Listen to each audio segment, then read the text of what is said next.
Good morning, everybody. Welcome to another episode of Community Connection. Glad you're with us this morning. We got a lot of comments last week about the Melvinator not being present, I right? think the world was disappointed. They were, The world was right? disappointed, yeah. I would call it almost like hate mail. Like, where's the Melvinator? But I'm glad to report she's here today. Good morning. So you want to explain to the worldwide audience where the Melvinator was? I was celebrating one of my closest childhood friends. She's having a baby in January, and so they were having a baby shower last weekend, and so I stayed the week after Thanksgiving so that I could be present for that baby shower.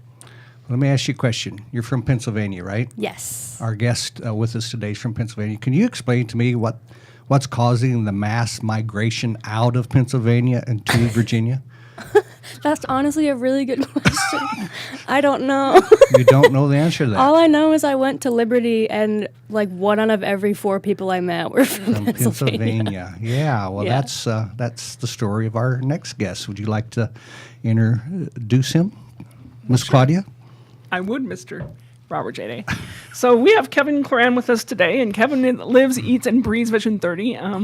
We go way back to the very beginning of Vision 30. I think you were at one of our first gatherings when we first started talking about it, and it really resonates with him in all kinds of ways. And so first we're going to talk to Kevin the person and hear a little bit about Kevin the person. Kevin the person, not Kevin Is there the a professional. non-person, Kevin? Don't start with me this morning. Sorry. Go ahead. To hear a little bit about Kevin and his history, and then we're going to talk about his why Vision 30 resonates with him. So let's hear about Kevin the person. All right. So I'll go back to my roots. I'm originally from just outside Philadelphia. I have 3 older brothers and 3 older sisters.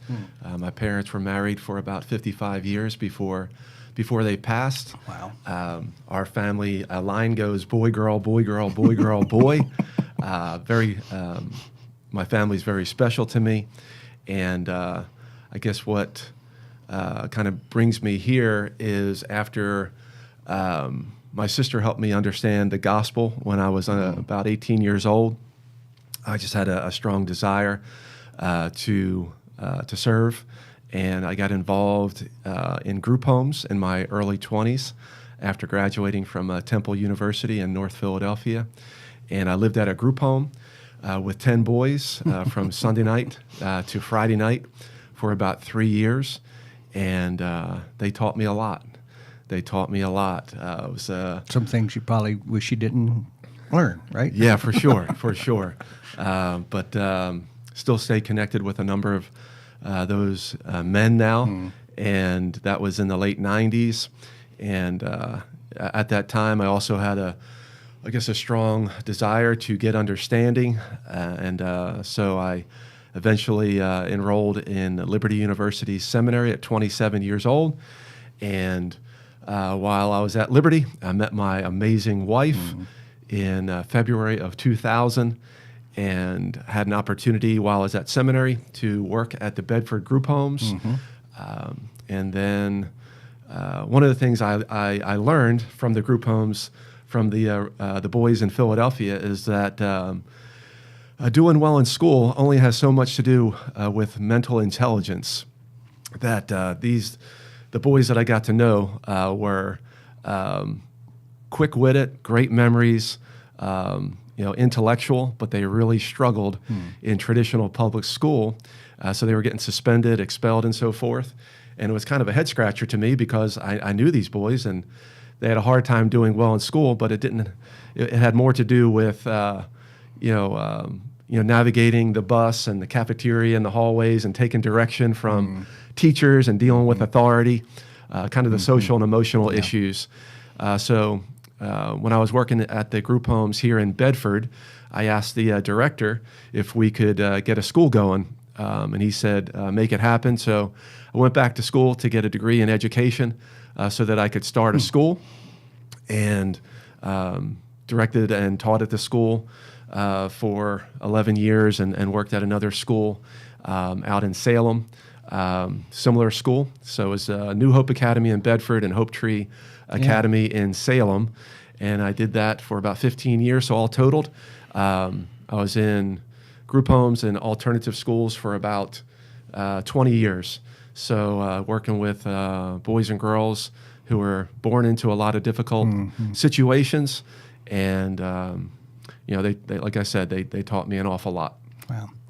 That's a lot of our own history here at Patrick Henry, right? The Yep. group homes and the boys and girls and school issues and bus issues and all kinds of stories we could talk about. Yep. So first of all, thanks for serving in that space. It's a tough space. But tell us what you're doing now. Yeah, so after doing the work in group homes and alternative schools, the team that started Bedrock Community Church in Bedford showed up at my house at about 9 o'clock on a Wednesday night. I think it was in the fall of 2017, and said, "Hey, would you be interested in joining our team and working with people in the community?" And so it was just very timely. I was driving 43 miles out to Salem at the time, and really enjoying the work. But I'm also the father of five kids. We have 4 biological children and 1 adopted son. And the work in alternative schools was very exhausting, and being a parent is also exhausting. So If you do it well, it is. yeah, yes, sir. So it was very timely to be able to partner with my wife in ministry and be home more with her and the kids. Just worked out really well. So I've had a very I'm very thankful to be a part of what's going on at Bedrock Community Church in Bedford. So staying on the family piece, tell us, I know that you are involved with Patrick Henry as a Safe Family Host Family. Yes. So, and that is a family endeavor, right? That's not just a Kevin thing. Oh, So tell for us sure. a little bit about your family's experience with that. Yeah, I think I guess before I get to that a bit, working with the boys and girls in group homes, and prior to getting married, my now wife and I had talked about desire to adopt, and early in our marriage, we spent some time in Cambodia working with an orphanage there, and after a couple of years of doing that, we were expecting our first child, so we weren't able to go back. So the organization that we were working with said, "Hey, would you consider hosting a couple of boys from the orphanage from Cambodia so that they could go to an American school and eventually American university and so forth?" We said, "Hey, we're about to have our first child."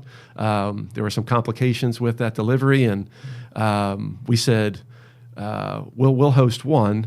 As we navigate being new parents, we'll host a teenage boy, but had a friend host the other boy, and we got connected in that way to hosting children, teenagers, and had a great experience doing that. And so fast forward, when I got connected to Patrick Henry and what Patrick Henry is doing with Safe Families, it just seemed like a great fit to be able to provide provide a place for boys and girls that are going through difficult situations to come to a home and care for them and provide them with opportunities that maybe they don't have at the time.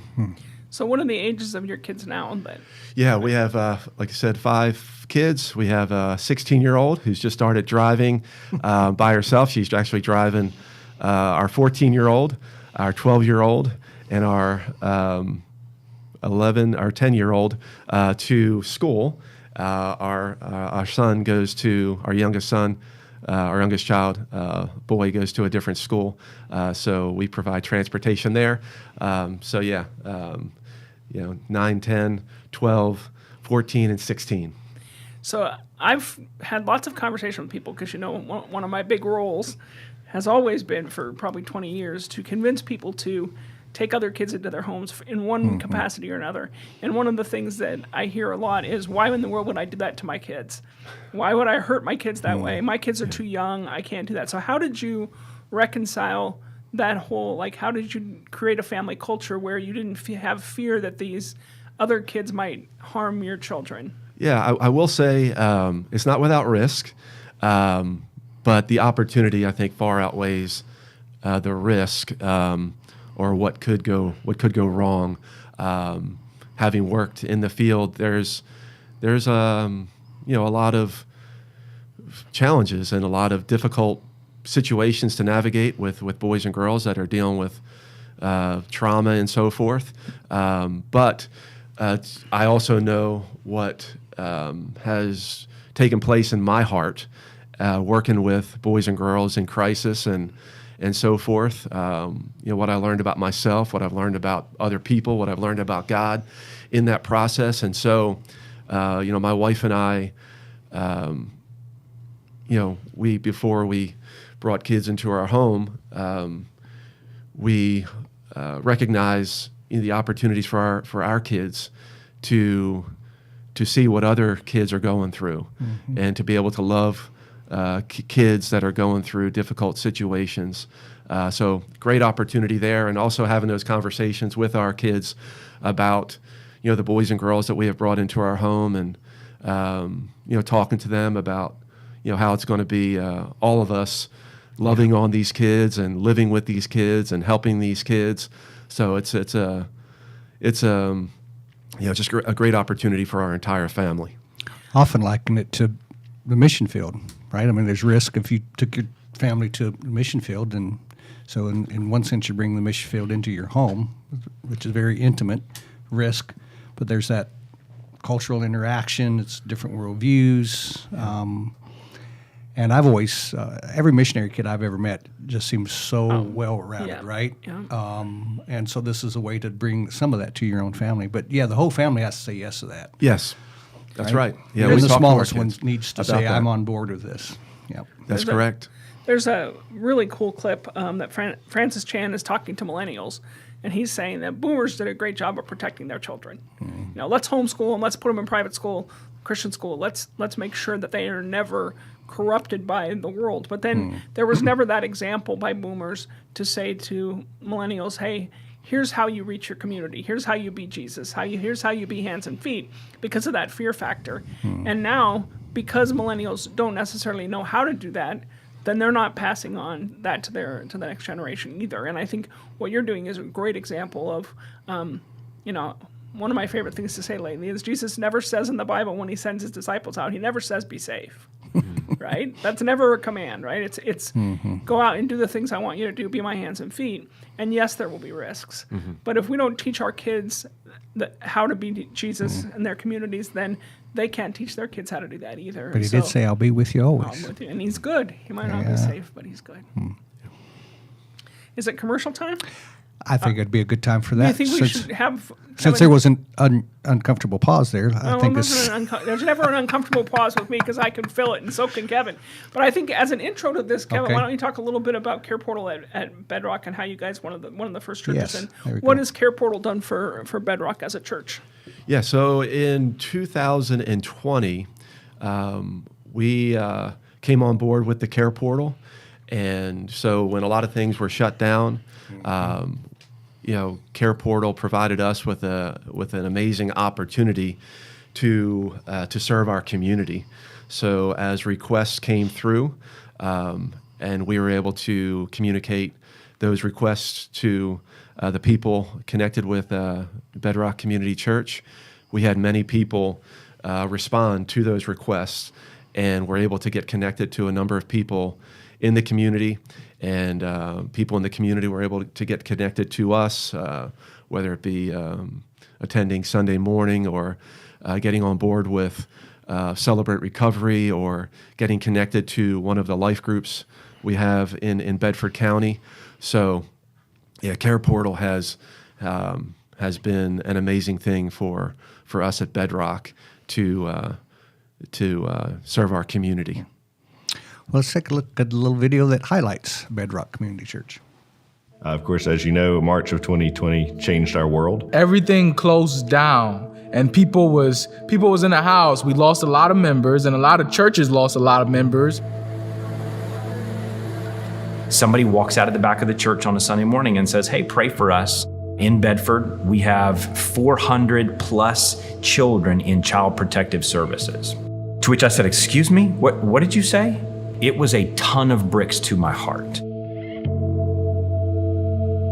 We're in the forest area, and you think about the idea of forest, and it's like there's just this general idea of affluence, like the people who are here are well off. And literally we're driving a couple miles away from the church, and we're seeing, those needs that are so great.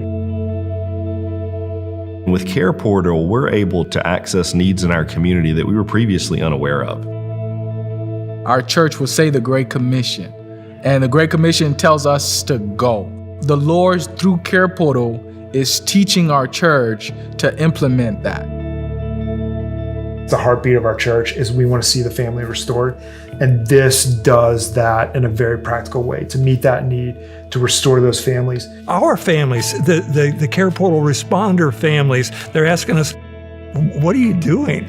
It gives us an opportunity to talk about what the church is and what it should be doing.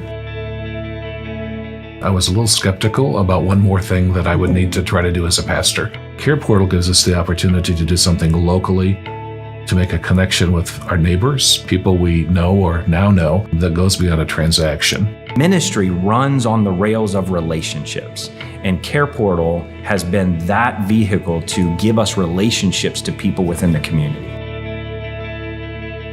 The families that we're serving care about the other people in their community too and want to contribute back. And then sure, I might have that in my house, or I might be able to help transport a family or take a meal to somebody. So delivering stuff give us an opportunity to share the gospel with people. They're not just meeting the need, they're meeting so much more and establishing relationships with families that are going to cause transformation. It's been really neat to see how those relationships develop just naturally. That's not something that we can plan for and that we can script. It just happens because our people are cognizant and aware of what we have, the talents and giftings that we have in our congregation. It's really cool to see that work. Literally, I need a 2-minute conversation with somebody to tell them about Care Portal to be like, really? Like that exists? The process Care Portal does, they bring us needs, so it takes the burden off of us. And instead of having a critical eyes, we have our eyes to want to help. People are messy. Sit in any group of people and ask them for prayer requests and just listen, and you're going to hear messy. And we like sheep have gone astray. And so everybody's got stuff that they're dealing with. God is teaching us to go after the broken. And it's not going to be easy all the time, and it might be a little bit messy, but God uses the hard stuff to make us soft so that we can be transformed into the people that He wants us to be. Our desire to co-labor with other like-minded people, to dive into a place that we know that the heart of God is all about. It's exciting for me to stand in front of my congregation on a Sunday morning and say, guess how many needs we've met since we began Care Portal? And they try to guess, and they never guess high enough. I think it's a great blessing in the church's responsibility to be able to say, look, hey, if this is all you need, we've got that. I would say to pastors, don't be afraid that this is going to place a whole extra layer of burden on you. If your core purpose as a congregation is to be focused on what Jesus wants us to do, this is a very practical way to do that. Start small, and if the Lord show you result, continue and go as far as He wants you to go. This brings all of those churches together to say, hey, we're going to partner. So even if you can only do small needs, there are other churches who can come alongside you. So there's so many opportunities to get involved. It just became a no-brainer for us. If you've ever wondered what church should look like, this is what it's like. This is what Jesus would do. This is what we're doing.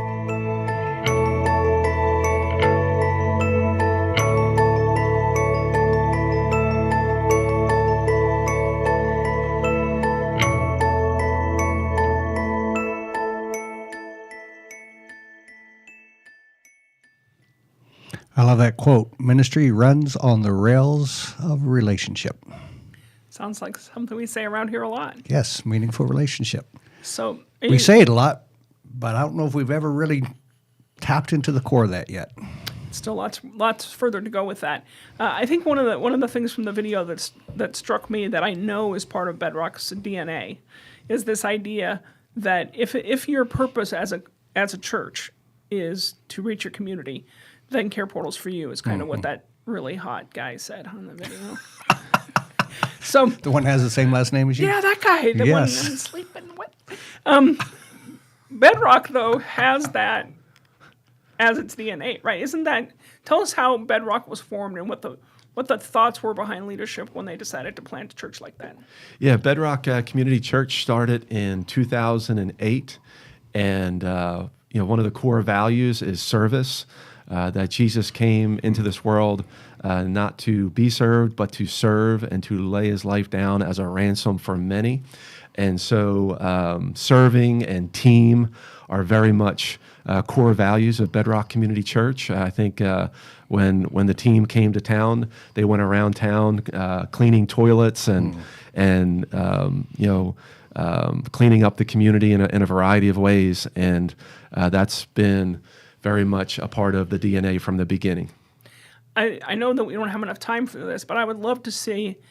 I know I could list probably 5 or 6 things that I know that Bedrock does, but why don't you list several of the different ways that you guys are stepping into this Vision 30 space of families and community and how you're serving? Yeah, my role at Bedrock is Director of Community Care. And so some of the things that I have an opportunity to be a part of include Celebrate Recovery. We have a group that meets every Thursday night at 402 East Main Street, and it's at 6:30. We provide childcare, and we're just have a space for people that are ready to get honest before God and before other people in dealing with hurts, habits, and hangups. So it's a wonderful community where people have an opportunity to take steps to heal, to experience more freedom in the Lord, and so forth. And I think it's in the recovery space, right? That's a focus is addiction, right, and alcoholism, but it's bigger than that. Oh, right? it is. Yeah, that's the kind of the connotation that recovery has, is that it's about alcohol and substance use. But statistically, I think it's 25 to 33% of the people that participate in Celebrate Recovery do so for those reasons. So 65% or more people participate for things like depression and anxiety and sexual integrity, codependency, anger, things of that nature. But you're building community. Yes, very much. It doesn't happen without community. It's on the relationships part of Yeah. this. Again, you got to have a community. That's right. Very much so. So yeah, we have a great opportunity to build this supportive and encouraging community where we can just be honest with one another and confess with one another, and in that process experience a lot of good things. That's cool. Yeah. Also, along with Celebrate Recovery, we have connections to the Agape Center. We have a number of people that volunteer there. I think the Agape Center is about 12 miles from our location, and we have people that volunteer out there every Tuesday and Thursday, first and third Saturday. They have a mentoring program. They have food and clothing and furniture, but also there's just a community of volunteers, a couple hundred volunteers that serve out there and serve the community. So it's a great place to get connected to. So we have groups like Proven Men for men seeking sexual integrity, and divorce care for people that are either divorced or separated. We have a grief share for people who have lost a loved one. We have a home repair team that's developing and helping people in the community that have emergent home repair needs. We also provide space for Impact Living Services to provide professional licensed counseling Monday, Tuesday, Thursday, Friday in our beginning. They have hours from 10 a.m. to 8 p.m. So that's been a neat development. And more recently, we have developed within Bedrock something that we call care coaches, that many people at Bedrock work during the week in a number of professional areas, whether it's in finance or whether it's in auto mechanics and so forth, mental health. So we just asked people around Bedrock if they would consider volunteering and being care coaches for the community. So we have a whole list of people that have signed up, whether it be for parenting, mentoring, marriage counseling, people that have home repair needs, like I said, people that have issues related to mental health. So people can contact these care coaches and receive support and also some direction if the needs go beyond what we're able to provide. We also serve local public school, Bedford Primary. We're part of a backpack program there. We serve, I think, about 100 kids each week. Wow. Food that they can take home on the weekend. So for students that are experiencing some home insecurity, we're able to, help kids and families in that way. And we're hoping to expand that, looking at some connecting with a grant writer tomorrow that's hopefully going to allow us to do the same thing for Bedford Elementary in the fall. I love how you've just built service as part of the culture of the church, right? It's hard for a church to try to get that if they've not done that for years, and you guys just did it from the beginning. Yeah, from the beginning. You guys are doing more than a lot of nonprofits.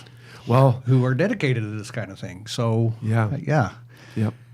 So tell us about the worship and the spiritual side of that. Does this enhance it? Does it compete with that? Doesn't sound like there's any kind of, you don't compartmentalize those two things separately, right? It's just part of who you are. Yeah. One of the statements that we talk about around the building is we at Bedrock Community Church are building or rebuilding on the bedrock foundation of Jesus. And, as we hopefully follow the model of Jesus well, we're going to be, pursuing people in the community that are going through difficult times, outcasts or in crisis or experiencing trauma. And as the video shared, working with people in crisis can be very messy.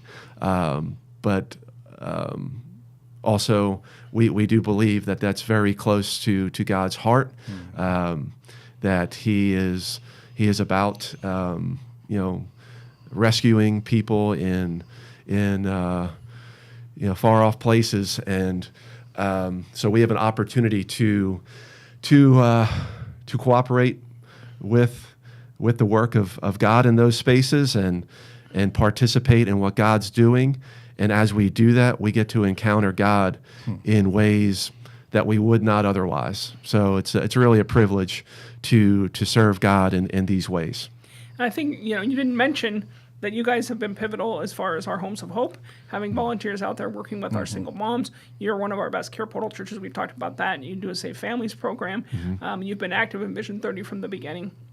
But I think people need to realize that you can't have envy if you're part of a small church, because our churches are small. My husband pastors too, and they're really small. But that doesn't mean we can't partner, right? That doesn't mean that I can't. If we lived in Bedford, we couldn't ask a family to go with us to celebrate recovery. We couldn't invite someone to go to Grief Share because you guys have infrastructure there. Doesn't mean we can't partner, and it doesn't mean that each church can't pick one thing that they can dive into. Now, a church that has 50 people can't do 50 ministries, right? Larger churches can, smaller churches can, but every church can do one of those things, or at the very least, plug people in that they come into contact with the ministries of a larger church. Yeah. I think on that note, Claudia, I think one of the things that we so enjoy about the Care Portal is that many churches share the worship of Jesus, but you get kind of outside of that central theological area, and there's a number of differences, and some of those differences sometimes lead to different churches not partnering together. But the Care Portal, I think, kind of cuts across those lines. We may have some differences in churches and so forth, but we can help people in crisis together. So in Bedford County, there's more than a dozen churches on the Care Portal, and we've had a wonderful time partnering with churches in a variety of ways to help people that are in difficult places. So And very that's thankful for that. That's a great witness to the world, right? That's what it should be about. And we're already out of time. Yeah, I told you it was going to go fast. Yes. And you got a lot in there in such a short time. Yeah. So look at the camera and invite folks to Bedrock Community Church if they live near you, or how do they find you and get connected with you? Yes, so if you're not connected to a Christian community and are looking to get connected, we meet at the Outpost building at 402 East Main Street. If you're around Bedford, it's the old Bedford Bulletin building. It used to be the Kroger store. So we meet every Sunday. We have services at 8 a.m., 9:30, 11. We have a children's ministry called Kids Rock at 9:30 and 11 o'clock. And we certainly welcome you to come out and just experience what's going on there. A lot of great things. Encounter the glory of God, experience community, and also engage with what we're doing. And we also have a number of life groups meeting in homes throughout the county. I think close to 20 life groups that meet in people's homes throughout the week. So you have an opportunity to get to know people and be supported and encouraged throughout the week in those groups. So a lot of wonderful things to get connected to.